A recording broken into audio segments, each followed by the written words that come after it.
Alright, well, I'm fucking mad because this is the second time I'm talking about this show because the first time got corrupted. So basically, I have to go through every emotion that I've already felt about this show again because I want to forget it because it's so bad. This show has not been good since season 1. If you go back and you watch season 1, pay attention to the characterization of every character, and then you watch them just slowly get worse and worse as the brain-dead political messaging gets forced down your throat season after season as it's become actively written by Reddit. Whatever was popular on Reddit the previous year is showing up in the next season. Which means you already know the main plot is going to shift randomly before it even happens. It's lazy, it's annoying, and it's a massive step down from what season 1 actually was. This show was never a satire around real-world political figures, but instead a satire of the corporatization of superheroes and greed. Watching Kripke discuss this show is honestly painful. This is a guy who turns around and makes one of his main characters a repeated rape victim for his own amusement and then downplays it. They played like lip service in season 5 to the instance in season 4. I don't even think that was planned. I think that was just backlash because Kripke defended it. Somebody in the writer's room was like, well, let's play some lip service to it. And then it means nothing because immediately Huey apologizes for something that he said that was completely correct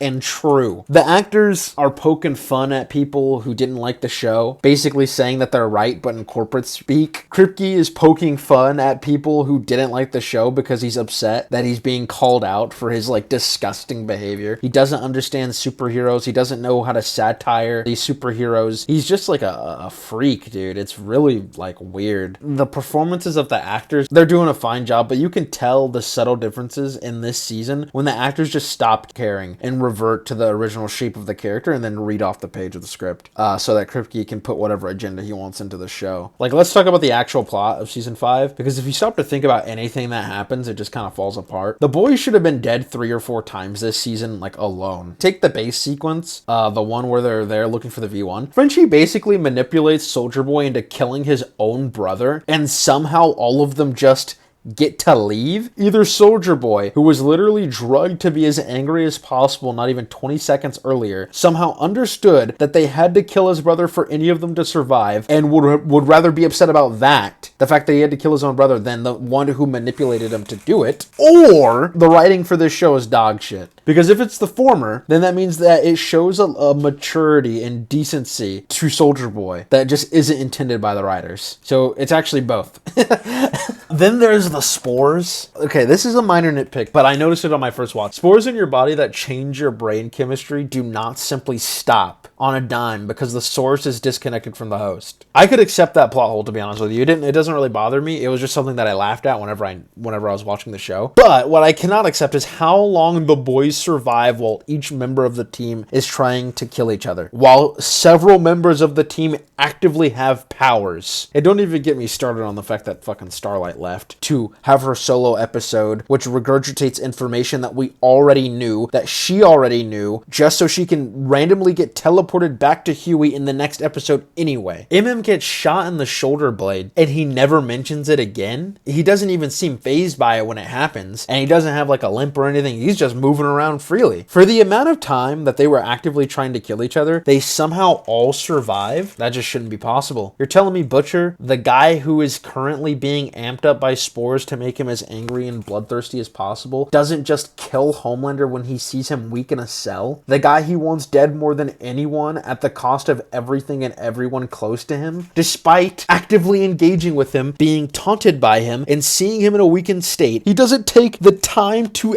even try to kill him. Homelander should be dead right there. Or at the very least, Butcher should try to kill Homelander because of the plot-relevant situation that they're in. Before Butcher even finds Homelander, several members of the team should already be dead, because I don't know how Huey, going against Kamiko, somebody with super strength, holds the metal door to the oven long enough to survive her onslaught and physically basically overpower her trying to open the door for several seconds. Again, someone who has super strength and who has been shown on screen to eviscerate anybody that tries to attack her. All while MM just like fucks off for some reason with a gunshot wound that won't ever come into play ever again. Why even have him be shot there? There is no point. It doesn't even matter. It's insane. Now let's talk about Soldier Boy, because this is like where the show really like fumbles in the writing department, and it makes me genuinely mad because they use my favorite character for the most stupidest things to progress the plot. It's just so annoying. Soldier Boy is a good character, genuinely a good character, and the show positions him as a villain simply because he's in opposition to the main characters. The writers want you to think that this is like an evil bad guy, not because of anything that he actually does though. Like, think about his introduction. The first thing he does when he's freed is blast Kimiko. Not even on purpose. He's having a PTSD moment because every time he's tried to escape before, he's been caught. Then he sneaks around Russia killing nobody, gets on a plane to America without incident, which by the way alludes to the fact that he knows stealth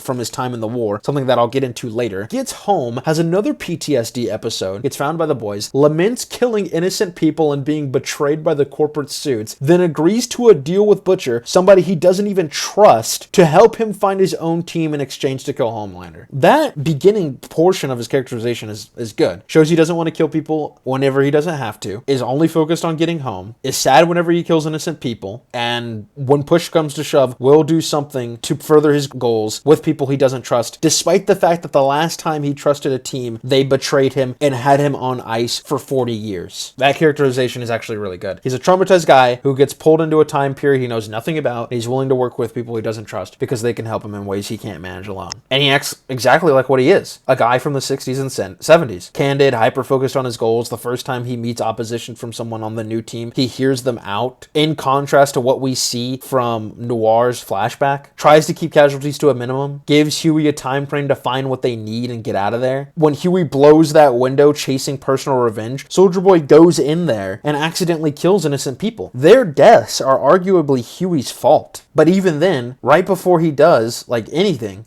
he still Soldier Boy still tries to negotiate with the TNT twins. If you tell me, maybe I'll let you go. I mean, he never respected them. He doesn't care about them. He just wants to know who sold him out and why, and whoever's responsible. Because he was put through 40 years of torture, and everything that we've seen up until this point shows that he was an okay guy. It's later implied that he already knew it was Noir and just wanted confirmation. He probably would have let Crimson Countess walk free if she hadn't told him she hated him and that everything keeping him sane through the years of Russian torture was a lie and entirely her fault. Which is actually kind of heartbreaking and shows why he was already ready to kill her, despite obviously having feelings for her, because he likely considered she had sold him out and just didn't want to believe it. Really good writing, even if accidental by these guys. Except then the show wants you to see him as a paranoid freak and dangerous when he kills the priest and the nun, but he was completely right because it's revealed that they were in fact mind-stormed. He saves Huey's life despite Huey doubting him. He actively gives them information that he didn't necessarily have to, since he knows how Huey's powers work and could potentially be a liability on the mission that he's on. He honors his end of the deal despite not needing to because Butcher is incapacitated. He acknowledges that Butcher would give his life to Homelander despite not really knowing him for that long or talking to him about any of his motivations. He pieces together that Noir is the real reason the team turned on him before he even gets to Mindstorm. So he's not stupid and he's not really evil. He's just a maladjusted guy with issues and a code of honor from a time period most people can't relate to, which isolates him. And then Starlight acts like he's uniquely a monster because he's a murderer. You're teaming up with a murderer. Look, I can get you guys to the hospital, but we're out in the middle of nowhere here. I'm not going to give you my car. Have it your way.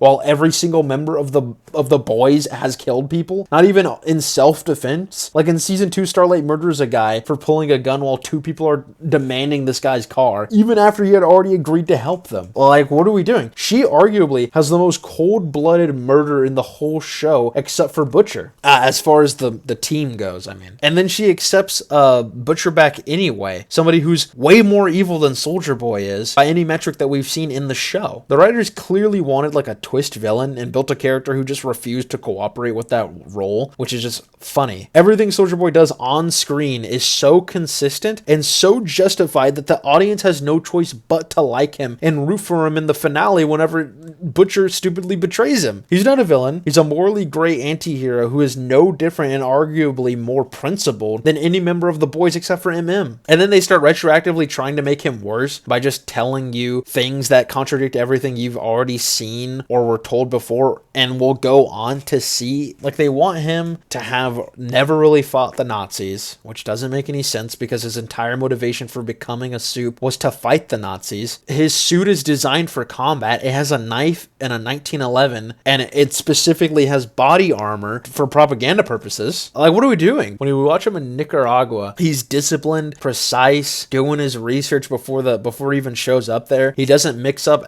allies or enemies, unlike the rest of his team. He actively is aware of the battlefield whenever Mallory, I think her name is, the CIA woman, shoots one of the guys that was on him, and then he points to her and is like, okay, yeah, I see you, I respect that, but he's an evil guy. I mean, like, he was flirting with her and hitting on her and like being real mad. Like, that's bad, but he's not evil. Despite before the fight scene, he's not really caring about the potential casualties of giving away their position. He likely doesn't think that there's any real danger since Stan Edgar is there. Or if I was tackling this from another perspective, he'd rather look cool in front of someone he sees as a younger brother in Gunpowder with no real risk to himself or the other soups since they're strong, which characterizes him in a unique way. As in, like, he wants the validation from others more than he cares about whatever bullshit America's doing in that part of the world. But Stan Edgar tells us that he did actually fight the Nazis specifically because Vought needed proof that he was on the side of the Americans during the war. However, the legend just says that he didn't fight them a season later, and the show just wants you to accept that despite everything else we've been shown. They also want to establish that he's a racist, but on screen he actively suppresses soup supremacy when it comes to Homelander and his god stuff, something he didn't even really have to do, and just shows how principled he is. The writers are just retarded, and they also wanted an excuse to get Homelander to fight him and beat him in record time. I really can't express how saddening that is. Despite having a knife on his person, by the way, he gets knocked out in 3 seconds and then gets put back on ice. Like, what are we doing? And this is to really show how progressive he is for his time. He does a cover to a rap song in the 70s when rap was shunned and actively bad for an image-conscious celebrity brand. Something that they tell us he deeply cares about to belittle his accomplishments and make you think he's just as bad as every other soup. Despite my feelings on them turning him into a cuck for liberty, when he reflects on her white supremacist comments, he specifically calls them weird, implying he's uncomfortable by it, just like how Homelander was. That's not behavior of a committed racist. However, we quite literally saw Soulja Boy create herogasm for sexual minorities to be able to be themselves. That's a guy from 1919 who has a liberal worldview, which is arguably the most unbelievable thing about him, but it is the thing that makes him interesting as a character. And they squandered it because they don't know what to do with him. They're bad at writing. The show wants to have it both ways, and it just can't. So instead of a coherent character, you get notes Kripke wrote to the writers because he has functionally 2 different characters in mind for what Soulja Boy even is, because he liked an idea that he made whenever he was writing the completely unrelated show to the boys. Homelander. Let's talk about Homelander. I don't even really want to spend too much time on this. He's written as a caricature of what Kripke thinks Trump is.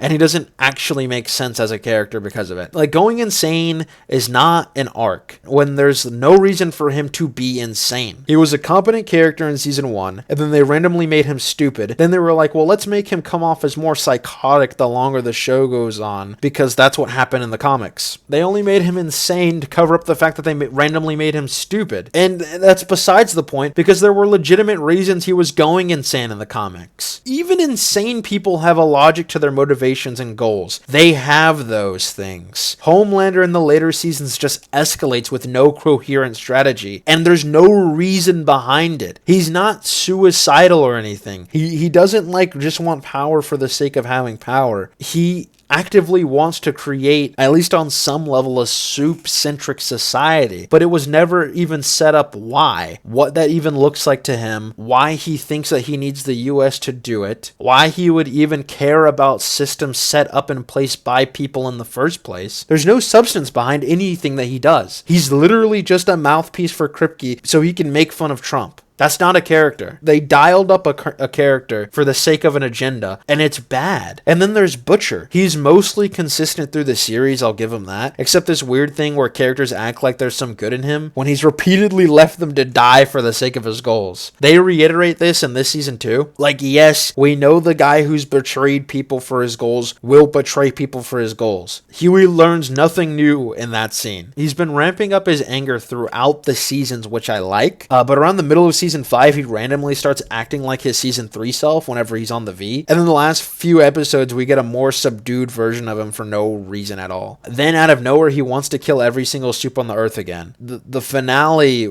was so bad, and them shoehorning this like plot line from the comics is just kind of stupid. The logic just doesn't track, and the final fight is even worse. Butcher and Ryan versus Homelander, who allegedly has V1, by the way. We just saw him demolish Ryan with almost no effort a few episodes before the finale. For the sake of the final fight, Butcher should have just gotten his Temp V powers back when he gave himself Compound V in season 4. Temp V is likely just a version of Compound V that can be attacked by your body's cells so that it dissipates. So when regular Compound V gets into your stream, you should have those same powers permanently. Theoretically, he should have been training and recruiting Soldier Boy again this season. He should have been preparing tactically for exactly this fight, rather than building a room with the resources he doesn't have to give Kimiko Soldier Boy's blast. If Soldier Boy's blast was going to be pivotal to this plan that he's been cooking up, or to take down Homelander, then they should have just had the boys lose in season 3 and 4, but with Soldier Boy on the team. I wanted carnage. I wanted the kind of ending that the show has been 5 seasons building toward. I wanted Homelander